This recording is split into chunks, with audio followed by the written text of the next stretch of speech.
From tomorrow, we'll be living with Mom. Clear out your room because she's moving in, George said with a tone that left no room for discussion. I stared at him, trying to process his words. My heart sank, and my mind raced with a mix of disbelief and anger. Ever since visiting his parents' house months ago, I had feared this moment. Yet I never thought it would arrive so soon. Understood, I replied, my voice trembling slightly. I'll call the movers. George's expression shifted to confusion. Why would you call movers? He asked, genuinely puzzled. I forced a smile and said, because we're getting a divorce. The words hung in the air like a thunderclap. George's face froze in shock, his mouth opening and closing as though he were searching for a response, but couldn't find one. I had prepared for this moment, a decision that had been simmering since the day I discovered the truth about him and his mother. My name is Isabella Clark. I'm 38 years old and work in the sales department of a multinational consulting firm.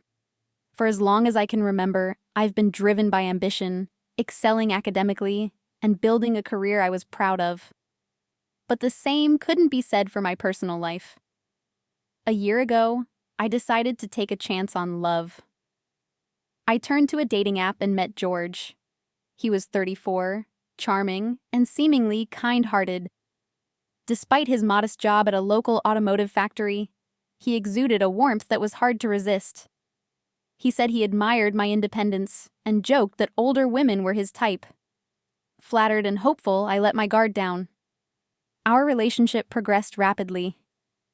Within 6 months, we were married.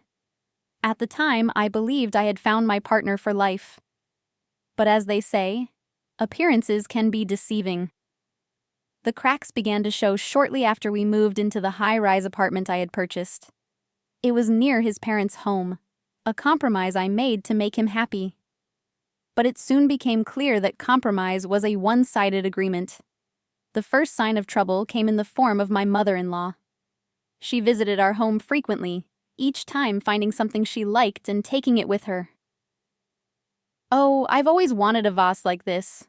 Can I borrow it?" she'd say. Despite her promises to return the items, they never came back.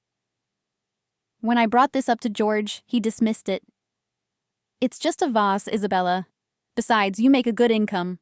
What's the big deal?" His indifference stung, but I brushed it off, hoping things would improve. They didn't. Instead, my mother-in-law's demands grew. She called me at work with errands, showed up unannounced, and even criticized the way I decorated our home. George, rather than standing by me, enabled her behavior. "She's my mom," he'd say. "We should be grateful she's in our lives." Grateful? For what? Being treated like a doormat? The breaking point came when George's father had a fall and was hospitalized. While visiting him, he confided in me, revealing something that left me reeling. "Isabella, I'm sorry you married into this family," he said, his voice heavy with regret. "George and his mother, they've always been obsessed with money. I've seen the way they talk about you, and it's not right. They see you as a means to an end." His words confirmed my worst fears. George hadn't married me out of love, but out of convenience. I was a financial safety net, nothing more.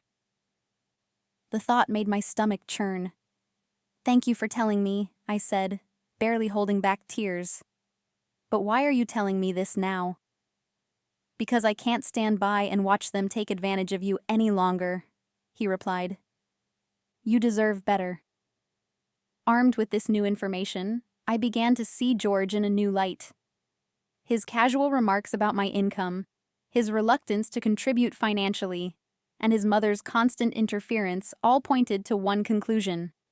I was being used. I started documenting everything. Every demand, every argument, every instance of neglect.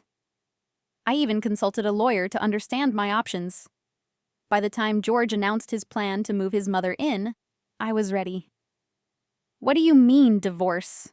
George finally managed to say, his voice tinged with panic. "Exactly what it sounds like. I replied. I've had enough, George.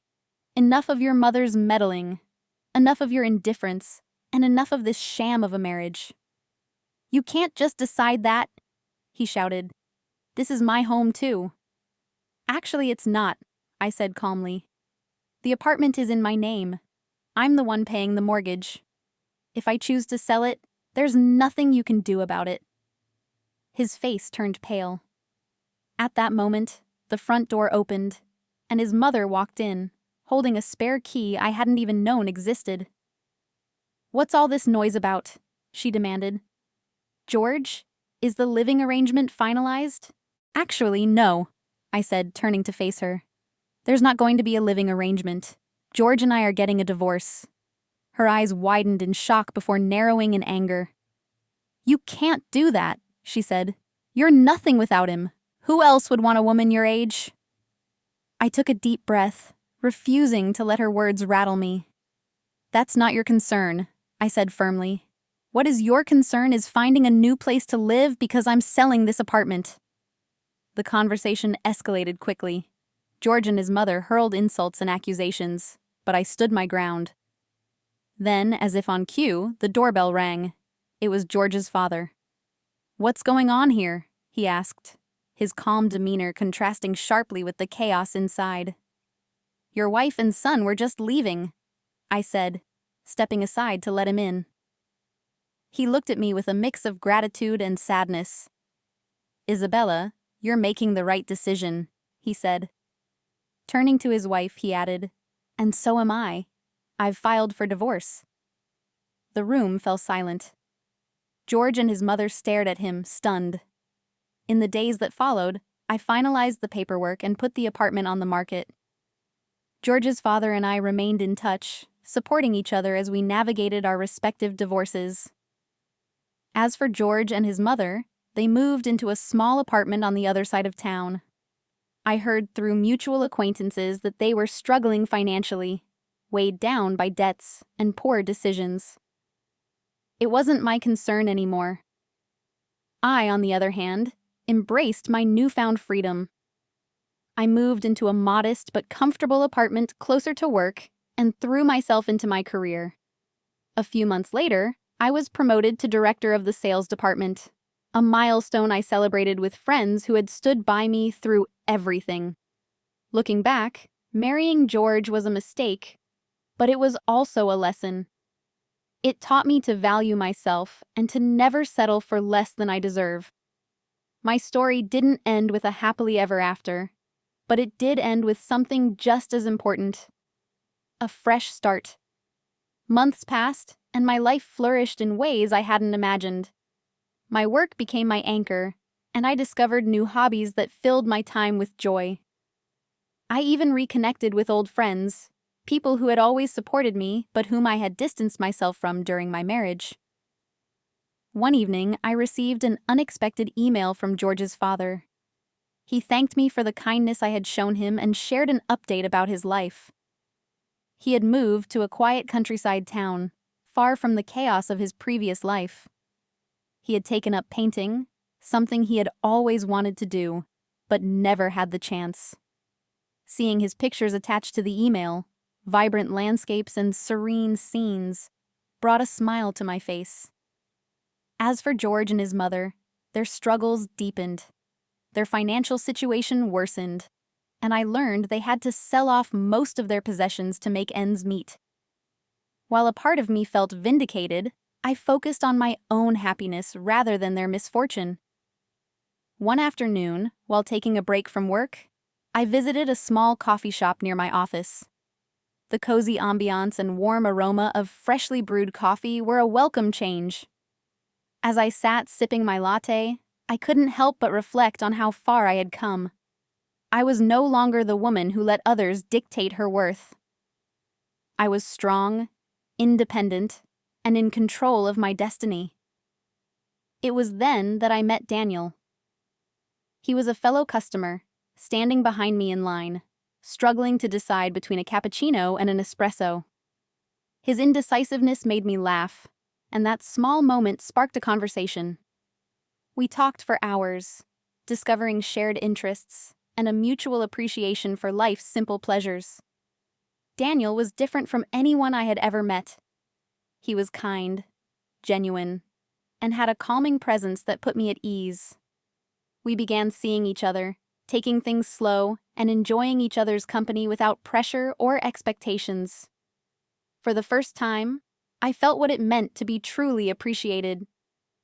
A year after my divorce, I stood in my small but welcoming apartment, surrounded by friends and colleagues who had become like family. We were celebrating my latest promotion, a milestone that marked not just professional success, but personal growth. As the evening wore on, I found myself standing by the window, looking out at the city lights. Daniel joined me, handing me a glass of wine. "Here's to new beginnings," he said, clinking his glass against mine. "To new beginnings," I echoed, feeling a sense of peace I hadn't known in years. My journey had been filled with challenges, but each step had brought me closer to the life I was meant to live. In that moment, I realized something profound. Happiness isn't something you find in others.